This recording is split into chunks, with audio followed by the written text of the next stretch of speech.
Okay, babe, are you ready? All set, my love.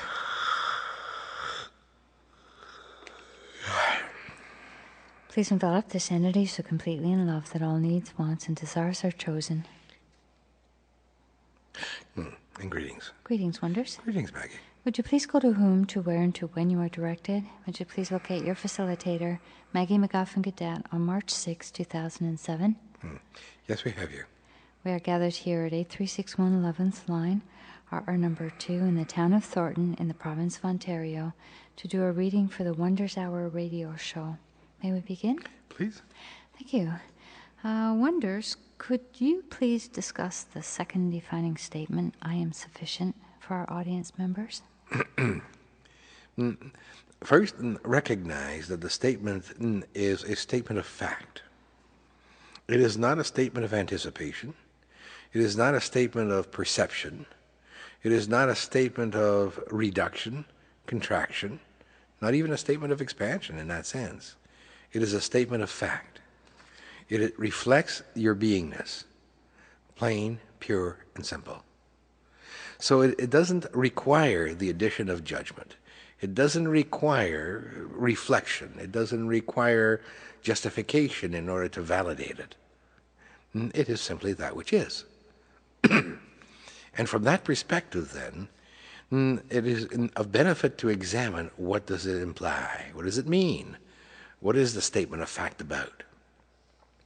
The word sufficient in the statement, I am sufficient, describes a state where there is nothing lacking, that there is absolutely nothing that is missing from the self. So what that means to you on a practical level, on a day-to-day level, is that every talent and ability, every awareness, the knowledge necessary to choose in the moment exists within you. It is all there. That you may not be conscious of it is true, but it is still all there.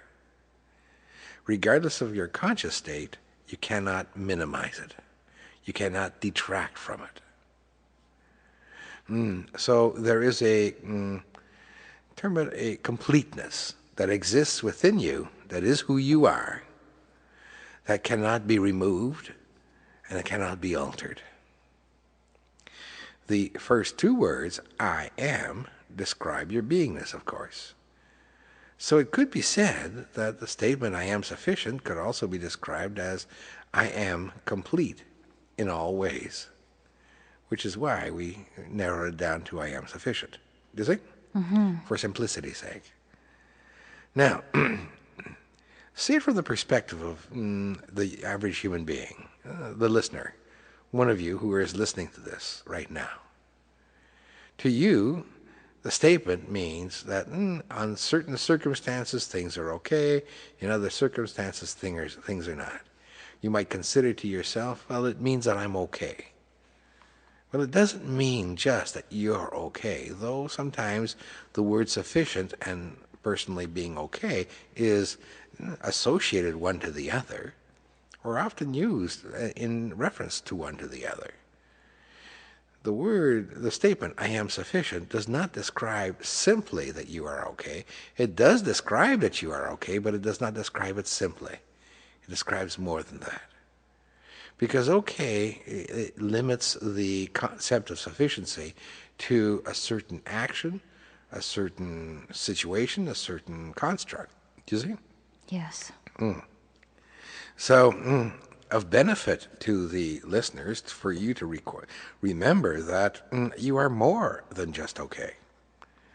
Okay gives you a concept of you're capable, that you can do, you can achieve, you can succeed, but it doesn't mean that you're sufficient.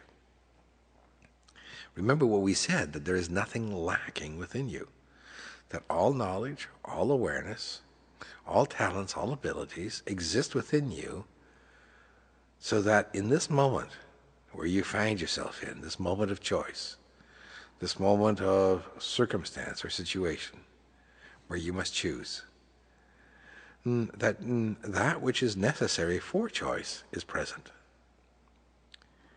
When you add the construct of the mind to this particular equation, you find the mind using judgment in such a way as to minimize that whole awareness of sufficiency. The mind says, but I'm not conscious of this. The mind says, I don't know. I'm not good enough. I don't have enough talents and abilities, or I am good enough, but not completely. I'm confident, but not entirely. And so the resultant is your mind adds a variety of different judgments, illusions, limits to the statement, I am sufficient, so much that you now find yourself being a different type of person. Which is why oftentimes individuals will look at you and say, you're a confident individual, or you're a capable individual, or you're actually very self-denying or self-denigrating, or perhaps they'll say to you that you're fairly shy, or you're not intelligent enough, or you are intelligent, things of that nature. They label you as being if it was your beingness, but in actual fact, it's the expression of your mind, not the expression of your beingness. Your mind is quite capable of creating an illusion of what you are and presenting that as an outward manifestation of yourself. But it doesn't mean that that is a reflection of your beingness. It's a reflection of your mind, choice, perceptions, illusions, limits, constructs, etc., etc. And viewed from that perspective, then, it would be a benefit to realize that the ego personality that you are, the John Smith, the Mary Rose, the George Clooney, whatever, does not mean that this is who you are. This is an ego personality created to allow you to interact with society in such a way as to ensure your survivability. You learn how to be affable. You learn how to be angry. You learn how to be trusting. You learn how to be forceful. You learn how to be negative, positive, etc., etc., etc. All for the sole purpose of surviving in an environment that you perceived as not having control when you began, and it was necessary to assert control in order to survive. And so you use these personalities, these perceptions of ego, to create in such a way a mode of survivability. But even that does not reflect your beingness, because underlying your whole constant ego personality is the state of beingness that says that you are sufficient. And this is the key to this statement. The more you explore the concepts presented in this particular statement, and we've presented these, by the way, in our book, The Defining Statement of Existence, and of course we have presented a series on each of these particular statements.